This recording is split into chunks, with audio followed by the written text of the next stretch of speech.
Salut à toi, dans cette vidéo tu vas voir peut-être pour la première fois à quoi ressemble la suite logicielle Wonderware qui s'appelle désormais Aveva System Platform.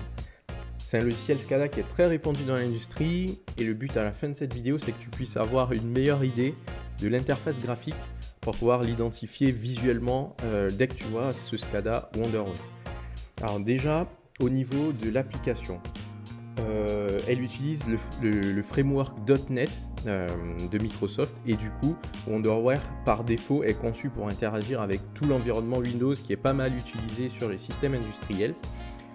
Donc ça donne accès à différents éléments. En termes de modélisation, Wonderware se base beaucoup sur la conception orientée objet, c'est-à-dire que chaque machine de l'usine va être associée à un composant.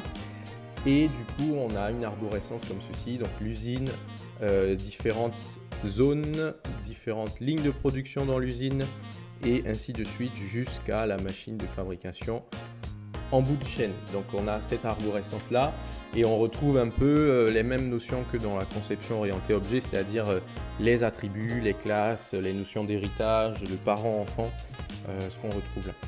Donc ça, c'est pour le fonctionnement du logiciel qui est très orienté objet, donc assez visuel pour représenter chaque entité de l'usine. Ensuite, du coup, ces différentes entités qui représentent l'usine correspondent au niveau de l'architecture du logiciel à différents objects, ils appellent ça. Donc en fait, chaque objet correspond à une partie physique.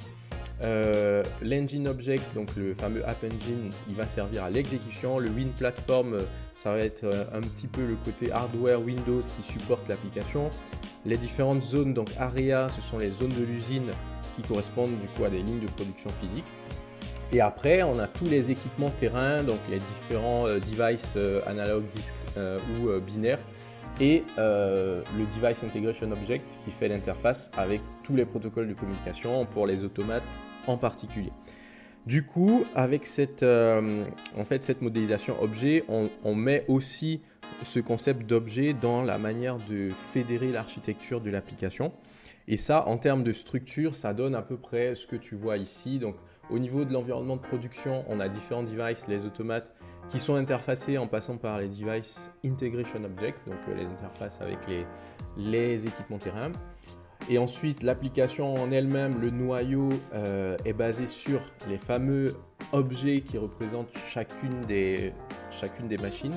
Ensuite, ces objets vont être englobés dans des zones qui vont être englobés dans un engine, donc un exécutable qui va faire tourner l'application. Et cet exécutable-là repose sur une plateforme Windows qui elle-même est comprise dans ce qu'ils appellent la galaxie. Donc la galaxie, c'est tout simplement l'application qui tourne pour servir du coup de serveur SCADA d'interface avec les équipements terrain qu'on peut visualiser en supervision, qu'on peut historiser pour faire de l'acquisition de données, pour afficher des alarmes, faire du calcul, etc. Et après, on a aussi l'interface graphique. Donc ça, c'est la partie qu'on voyait tout à l'heure où on a les objets qui s'animent pour représenter l'état de la ligne. Donc là, c'est la partie InTouch qui correspond à la visualisation. Ensuite, qu'est-ce qu'on peut remarquer d'autre? En termes d'architecture de serveur, c'est une architecture plutôt distribuée. Donc tout à l'heure, on avait vu comment sont imbriquées les couches dans l'application. Et à chacune de ces sous-couches correspond un serveur qu'on peut dédier exclusivement ou bien de manière mutualisée à chacune de ces ressources-là. Donc par exemple, le Device Integration Object qu'on retrouve là peut être dédié à un serveur qui va faire que ça, dialoguer avec les équipements terrain. Pareil pour les Application Objects, on peut les dédier à un serveur, le répertoire de la galaxie sur un autre serveur, donc ça sera le serveur qui va porter l'application en elle-même. On aura les serveurs d'historisation, les serveurs de licence, les serveurs web si on a des visualisations web, et ainsi de suite. Donc Wonderware donne la possibilité en fait de distribuer les ressources de calcul et de traitement entre différents serveurs disponibles. Évidemment, on peut aussi mutualiser sur un ou deux serveurs la plupart des objets en fonction de la taille de l'application. Ça peut être possible aussi. Donc voilà un petit peu en termes d'architecture et puis de notions théoriques à quoi ça correspond. Et puis physiquement, en termes d'environnement de développement, voilà à quoi ça ressemble. Donc là, j'ai repris mon exemple favori de la cuve qui se remplit et qui se vide. Cette cuve-là, en termes de structure d'usine et de modélisation, elle se trouve dans un dans une ligne de production qui s'appelle Turbine Unit 1, donc celle-là, et ma cuve c'est la cuve Tank 100.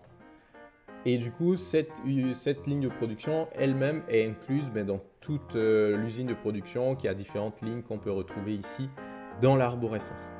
Et ça permet déjà de pouvoir visualiser, de pouvoir rendre plus concret la modélisation parce qu'on identifie directement chaque objet à une machine. Donc, au niveau de la cuve, on a différents éléments. On a l'agitateur qui est tout en haut ici. On a les vannes d'entrée qui se trouvent à ce niveau-là, la vanne de sortie qui est là et les deux pompes de transfert qui vont permettre d'alimenter la cuve. Donc ces objets-là, on les identifie au niveau de l'arborescence. On va leur donner des attributs, donc des signaux qui vont correspondre à des données. Donc là, par exemple, le niveau, donc level, process value de la cuve et puis la température pour la température du liquide à l'intérieur. Et on peut associer à chaque attribut un objet visuel qui va être ensuite reporté au niveau de l'IHM pour pouvoir représenter ça.